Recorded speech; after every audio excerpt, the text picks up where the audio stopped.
की तरह गाती, मैं भी आसमान में, अंतरिक्ष में। हम प्रार्थना करना चाहेंगे, बेटियां सिंगार हैं, बेटियों को अपमान मत करना, बेटियों का कभी अपमान मत करना, बेटियां बहुत महत्वपूर्ण हैं। हमको एक बात बहुत प्रिय लगती,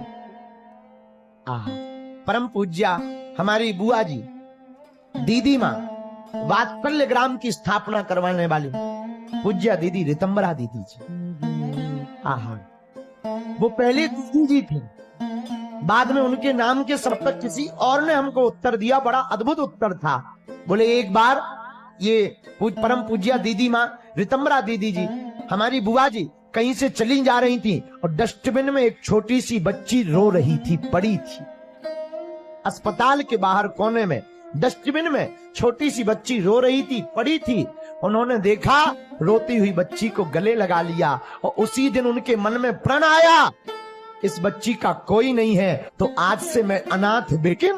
उन अनाथ बेटियों के लिए जिनका कोई नहीं, जिन्होंने अपने भ्रूण हत्या के द्वारा, जिनको कन्या बोझ पड़ गई, जिनको कन्या अति पड़ गई, जिनको कन्या का भार लगता, जिनको बेटियों का भार लगता, उन्होंने बेटियों को छोड़ दिया। भैया हम व्यासपीठ से महिमा गाते हुए बिल्कुल गदगद होकर के कहते हैं, कभी वृंदावन में वात्सल्य ग्राम जाना, ऐसी अनेकों बेटियां हैं, कोई इंजीनियरिंग पढ़ रही है, कोई कलेक्ट्रेट बन रही है, कोई एसडीएम बन रही है, और उन सबका भार उद्भुत बात। लेकिन हम प्रार्थना करना चाहेंगे भारत के नागरिकों और मेरे पागलों, हाथ जोड़ करके विनम्र प्रार्थना है,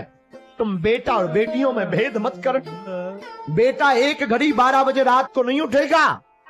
लेकिन बेटियां कितनी भी थकी हो, तुम दरवाजा खटखटाओगे, सबसे पहले वो उठ करके खड़ी नजर आएगी।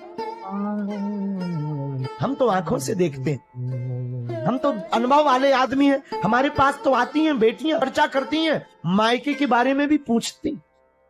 गुरुजी और तो सब ठीक है, हमारे पिताजी बीमार रहते, बेटों को इतनी फिक्र नहीं है, बेटों को फिक्र होती भी है तो ससुराल की होती है ज्यादातर, पर बेटियों को दोनों पक्ष की फिक्र होती है। हमने अपनी आंखों से देखा है, जब बहनें रक्षाबंधन पर जा नहीं पाती, रक्षाबंधन पर भाई को राखी नहीं बांध पाती, रक्षाबंधन पर जब खुशी जाने वाले किसी भी अंकल के घर जाकर के वो कह देती, हमारे भाई की कलाई सूनी ना रहे, हमारी भी राखी ले जाना, राखी भेज देती। बेटियां महान होती, भारत बेटियों से महान है, इसलिए हमारी प्रार्थना है कभी भी बेटियों को मत सताना, भ्रूण हत्या मत करना। हम लोग चांद पर पहुंच गए हैं, हम लोग डिजिटल हो रहे हैं, हम लोग 21वीं सदी में जी रहे हैं,